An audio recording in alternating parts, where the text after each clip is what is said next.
यह कहानी है एक छोटे से गांव आशापुर की, जहां रहने वाला रोहित नाम का एक लड़का अपने सरल स्वभाव और आदरशीलता के लिए जाना जाता था।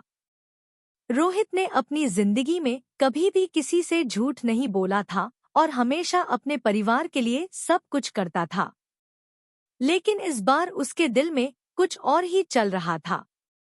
वह गांव की एक लड़की प्रिया से बेहद प्यार करने लगा था। प्रिया का हंसमुख स्वभाव और उसकी समझदारी ने रोहित का दिल जीत लिया था। एक दिन रोहित ने अपने दिल की बात अपनी माँ से कहने का फैसला किया। उसने अपनी माँ के पास जाकर कहा, माँ, मैं प्रिया से बहुत प्यार करता हूँ और मैं चाहता हूँ कि हम शादी करें। उसकी माँ, सुशीला देवी, पहले तो थोड़ा चौंकी, लेकिन फिर उन्होंने गंभीरता से पूछा, प्रिया कौन है? किस घर से है? रोहित ने मुस्कुराते हुए बताया, माँ, प्रिया पड़ोस के गांव की है। वह बहुत अच्छी है, पढ़ी लिखी है और बहुत समझदार भी। लेकिन जैसे ही सुशीला देवी को पता चला कि प्रिया ब्राह्मण जाति से नहीं है, उनका चेहरा सख्त हो गया। उन्होंने रोहित को कड़वी आवाज में कहा, तुम्हें पता है कि हम ब्राह्मण हैं। हमारा खून शुद्ध होना चाहिए। वह लड़की हमारी जाति की नहीं है। तुम ऐसा कैसे सोच सकते हो? रोहित ने अपनी माँ की आंखों में गुस्सा और निराशा देखी। उसने अपनी माँ को समझाने की कोशिश की, माँ, प्यार जाति नहीं देखता। प्रिया बहुत अच्छी है और वह हमें कभी निराश नहीं करेगी। मैं आप दोनों को खुश देखना चाहता हूँ और प्रिया भी आपकी सेवा करेगी। लेकिन उसकी माँ का दिल नहीं पसीजा। सुशीला देवी ने उसे डांटते हुए कहा, अगर तुम मेरी खुशी चाहते हो तो इस बारे में दोबारा मत सोचना।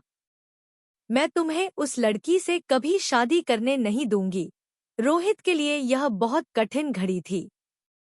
एक तरफ उसका प्यार था और दूसरी तरफ उसकी माँ की खुशी। उसने कई रातें बिना सोए बिताईं, सोचता रहा कि उसे क्या करना चाहिए। अंत में उसने अपनी माँ की खुशी के लिए अपनी खुशी का बलिदान देने का फैसला कर लिया। उसने तय कर लिया कि वह किसी और से भी शादी नहीं करेगा। उस दिन के बाद रोहित का जीवन जैसे ठहर सा गया। वह हमेशा मुस्कुराने वाला रोहित अब खोया खोया रहता था। वह अपने काम में मन नहीं लगा पाता था और हर वक्त उदास रहता था। सुशीला देवी ने यह सब महसूस किया।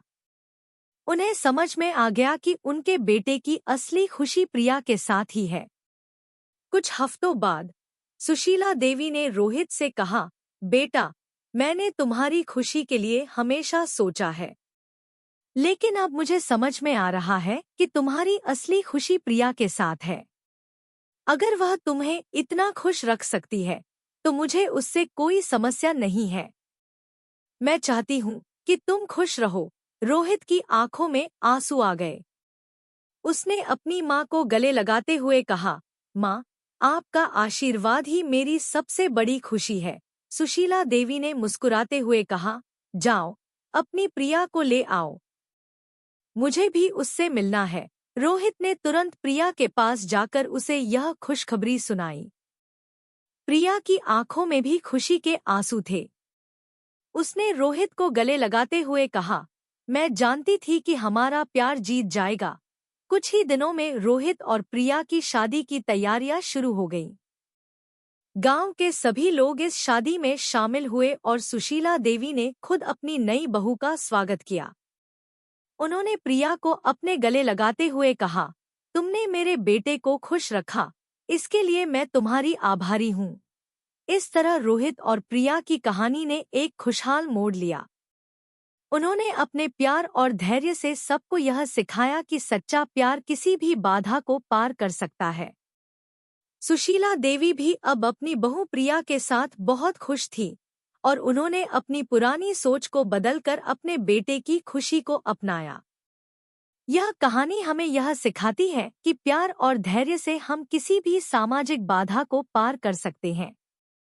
रोहित और प्रिया ने अपने प्यार को साबित किया और अंत में सभी को खुशियां मिली।